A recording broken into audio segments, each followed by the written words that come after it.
अध्यक्ष जी, 2023 में इस नए सदन में हमने सर्वसम्मति से एक प्रकार से इस अधिनियम को स्वीकार किया था। पूरे देश में खुशी का वातावरण बना, उस पर कोई राजनीतिक रंग नहीं लगे और इसलिए वो कभी राजनीतिक इश्यू भी नहीं बना। तो एक अच्छी स्थिति है। अब सवाल ये है कि हमें कितने समय तक इसको रोकना है। अब यहां जो लोग जनसंख्या वगैरह के विषय उठाते हैं, क्या आपको मालूम नहीं है? मैं चाहूंगा कि अमित भाई अपने भाषण में इन सारी चीजों का उल्लेख करेंगे, जब कि हमने जनगणना के संबंध में कब कब क्या क्या किया था, बाद में कोविड आया, उसके कारण क्या मुसीबत आई, कैसे रुकावटें आई, ये सारी बातें हम सबके सामने हैं, इसमें कोई विषय नहीं है। लेकिन पिछले दिनों जब हम 23 में चर्चा कर रहे थे, तब भी व्यापक रूप से बात ये थी कि इसको जल्दी करो। हर कोई कह रहा था जल्दी करो। अब 24 में संभव नहीं था क्योंकि इतने कम समय में करना मुश्किल था। अब 29 में हमारे पास अवसर है। अगर हम 29 में भी नहीं करते तो ये स्थिति क्या बनेगी हम कल्पना कर सकते हैं। फिर हम देश की माताओं बहनों को ये विश्वास नहीं बना पाएंगे कि हम सचमुच में प्रयास सच्चे अर्थ कर सकते थे। और इसलिए समय की मांग है कि अब हम ज्यादा विलंब न करें। इस दरमियान राजनीतिक दल के लोगों से, संविधान के जानकार लोगों से, जो महिलाओं में एक्टिविस्ट के नाते काम करने वाले ऐसे लोगों से भी कई चर्चाएं हुई। कुछ लोगों ने खुद होकर के भी सुझाव दिए। सारा मंथन करते करते करते और यहां भी सभी दलों से लगातार बातें इनकी होती रही है।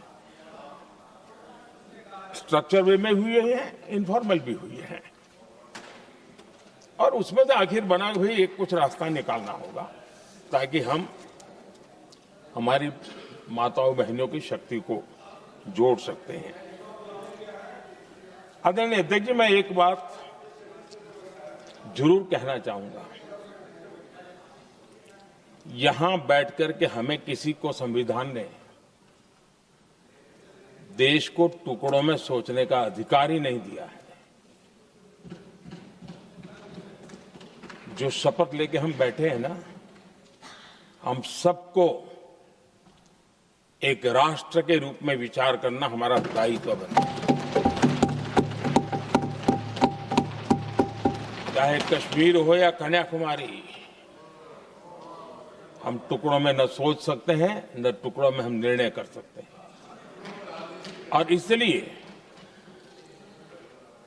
निराधार रूप में, जिसमें कोई सच्चाई नहीं, रत्ती भर सच्चाई नहीं है, सिर्फ राजनीतिक लाभ लेने के लिए जो बवंडर खड़ा किया जा रहा है, मैं आज बड़ी जिम्मेवारी के साथ इस सदन में, इस पवित्र जगह से कहना चाहता हूं, चाहे दक्षिण हो, उत्तर हो, पूर्व हो, पश्चिम हो, छोटे राज्य हो, बड़े राज्य हो, मैं आज एक जिम्मेवारी से कहना चाहता हूं कि निर्णय प्रक्रिया किसी के साथ भी भेदभाव नहीं करेगी। ये निर्णय प्रक्रिया किसी के साथ अन्याय नहीं करेगी।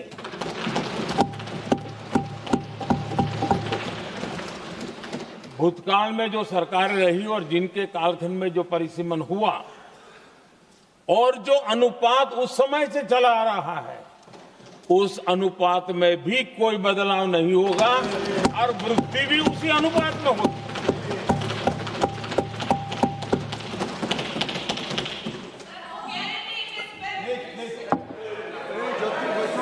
अगर गारंटी शब्द चाहिए तो मैं गारंटी शब्द उपयोग करता हूं। वादा की बात करते हो तो मैं वादा शब्द उपयोग करता हूं। अगर अगर तमिल में कोई अच्छा शब्द हो तो वो भी मैं बोलने के लिए तैयार हूं, क्योंकि जब नीयत साफ है तो फिर शब्दों का खेल करने की हमें जरूरत नहीं है जी।